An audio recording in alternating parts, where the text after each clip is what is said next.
Okay, so today we're talking about 11.2, which is simplifying rational expressions. So rational expressions, what the heck even are we talking about? Basically, polynomials, that's the stuff we've been dealing with for all of chapter 8, 9, 10. Those, but they're written as fractions. So it's called a rational expression. So rational expressions are undefined, just like a fraction is, when the denominator is equal to 0. So if the denominator is 0 on the bottom, that means it's undefined, which makes sense because fractions are that way. So we can't have those. So there are these values, because usually there's x on the bottom, if that's the case. So there are certain numbers that you can't put in there because we don't want the denominator to be 0. So the values that make the denominator 0, those are called excluded values. Now, if you remember, in Chapter 10, we talked about excluded values too, because those are things that we can cross off because it's not making sense. But we can exclude those, so we're not working with those numbers. Those numbers do not work. So in order to find them, what we need to do is we need to factor the denominator first. Okay, and we'll do that in a second. And then we're going to set the denominator equal to 0 and solve it. And the reason we set the denominator equal to 0 is because this is a number we do not want to plug in. So basically, your answer can be anything except that number. So if I look at my denominator here, my denominator is 2x. So I don't need to factor anything, but I need to say that 2x is equal to 0. Well, in order to solve that, I just divide by 2. Well, 0 divided by 2 is 0. So if I plug in 0 to this for x, it's going to be undefined. If I plug in any other number, I'll get an answer. It might be messy, but I'll get an answer. So in this problem, again, I'm just looking at the denominator. X minus 3 equals 0. Well, if I add 3, this should be easy from factoring. So then I know that 3 is the only number I cannot put in this equation because what happens is the denominator is 0. Okay? So this one I have a trinomial. Well, if I factor this out, remember, because that was the first step that I wanted to do was factor, let's do 2 sets of parentheses. So I'm going to do x plus 5 and x plus 3. Because remember, 5 times 3 is 15, and if I add them together, I get 8. Okay. So in this case, there's actually 2 excluded values. So remember, that's going to be negative 5 and negative 3. So those are the 2 numbers I cannot plug in there because it makes it 0. So just to remind you, if I do actually plug in, let's say I would plug in negative 5. A negative 5 times a negative 5 is 25. So 25 minus 25 is 0. Well, that's my numerator. On the bottom, that would be 25 minus 40 and plus 15. So what I would end up getting is 0 over 0, which is undefined. And negative 3 would work the same way. It's undefined. It doesn't work. So we can't put 0 in there, at least not till algebra 2. Okay, so now we're moving on and we say, okay, so if I want to simplify, but what if there's a monomial value? So I need to look and see what can I factor down, what can I pull out? So we're going to find the excluded values by using all these exponent rules. So on my first equation, I'm going to look at my 4 and my 12 first. Can I reduce that equation? Absolutely, down to 1/3. Okay?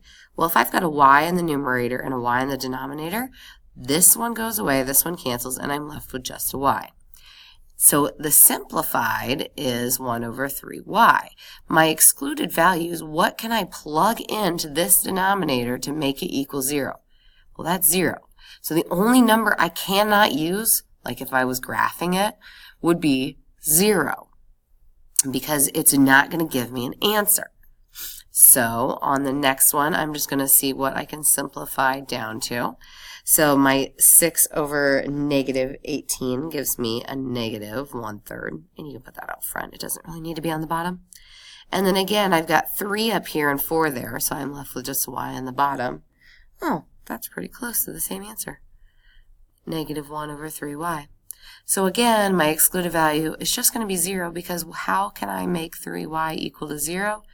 Divide by 3 and that equals 0. Okay. So far, it's been fairly easy, and we're going to move to the next problems now. All right, so it says to simplify polynomial rational expressions. So in order to do this, we first need to simplify both the numerator and the denominator, if possible. Then we're going to find the excluded values first. We're going to divide out common factors to simplify. Okay, so when I look at this first equation, is there anything I can do to the top? Now we're thinking back all the way to like chapter 7, chapter 8. What can I do to the top equation in order to pull something out? Well, I could pull out an x. If I pull out an x, so what I want to do is then I get x minus 3 over. On the bottom, I'm going to go ahead and put this in parentheses. And what you're going to see is I have the same thing. Now, remember if I have a fraction and I've got the same thing, I can simplify. Well, this is the exact same thing. So I am going to simplify. So I'm left with just x. So my simplified answer is just x. My excluded value, you actually have to take from before you simplify it. And so in this case, in order to make that 0, my excluded value would be 3. Okay, so let's try another one. I need to factor out whatever I can in the top. So I'm going to take out a 2.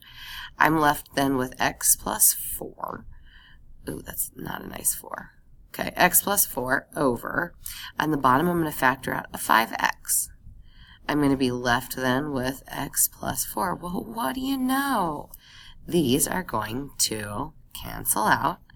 And so my simplified answer is 2 over 5x. But my excluded value is going to be whatever from the beginning I had. Well, I've got actually 2 answers here. I could plug in 0, and then that would give me 0 on the bottom. I could also actually plug in a negative 4, and that one would give me 0 on the bottom as well. Okay, moving on, we are going to factor these 2 out. So if I factor this out, what is multiplied together to give me a positive 9, but subtracted to give me a negative 6, and that would be a minus 3 and a minus 3. Okay, so on the bottom, I have x minus 3 and x plus 5. So what can I cancel out? Well, that minus 3 is going to cancel. So x minus 3 over x plus 5, that's actually going to be my simplified answer. Now my excluded value, remember we need to go back and look from where I factored it. So this is kind of hard to look at, but if I look at these equations, I know that it could be a positive 3 and a negative 5. Circle those so you can see them separate. Okay. Next problem. Ooh, this one's different because it has a 2 on the bottom. So when I have a constant number on the bottom, let's talk about my excluded value real quick.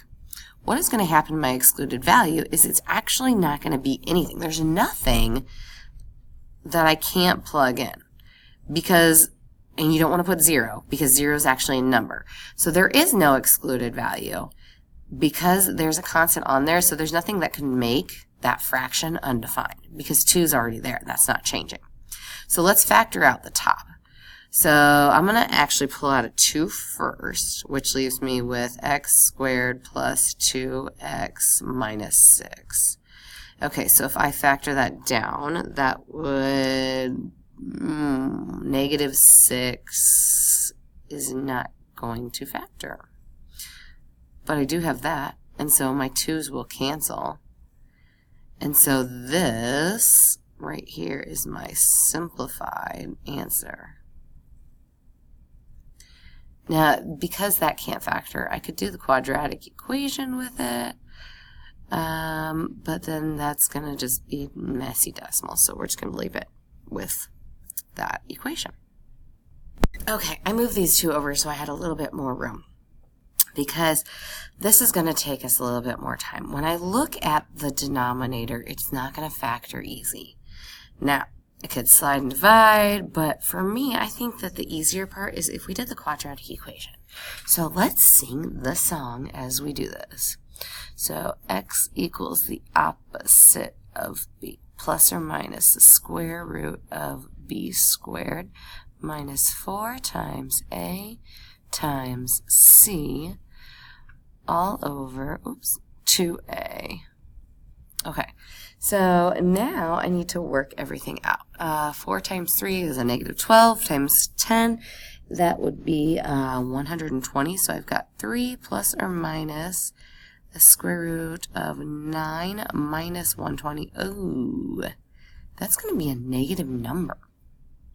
Okay, so I can't simplify, and there are going to be no excluded values. So none for excluded values, and it is simplified. Okay. So now we're moving on to the next one. That one's yucky. We don't like that. All right, on the top, let's go ahead and see what we can factor out. Ooh, let's take out a 2. If I take out a 2, I'm left with 3x plus 5. On the bottom, what can I take out? How about a 2? Yep, 2 again. So I'm left with 9x squared minus 25. Ooh, okay. Well, what I see here is I see two perfect squares. So that means that I can factor this out again. So I've got 2, and I've got my 3x plus 5 on the top. And then on the bottom, I've got my 2. We know those are going to cancel. But then this goes to 3x plus 5, and 3x, you know it, minus 5. So what happens is my 3x plus 5's actually cancel. So I'm just left with 3x minus 5 as my denominator. So if that in case is my denominator, what goes on the top? Yep, a 1. Okay, so now I need, that's my simplified version. So now my excluded value version here. Okay, so I've got to go to my most simplified, so it would be a positive and a negative. If I set these equal to 0, 3x plus 5 equal to 0, I subtract my 5 over, so I get 3x equals a negative 5, and I divide by 3. It's going to be a negative 5/3 and a positive 5/3 for my excluded values. So there is something that I am going to factor in there. The reason that this other one doesn't work, so it's just because you can't get a negative square root. That's going to be Algebra 2 stuff, and it's going to be an imaginary number. Can't simplify it anymore, so it's just, you're done. You're done, done, done. Okay, so make sure that you're doing your homework that goes along with this, and we'll answer questions in class.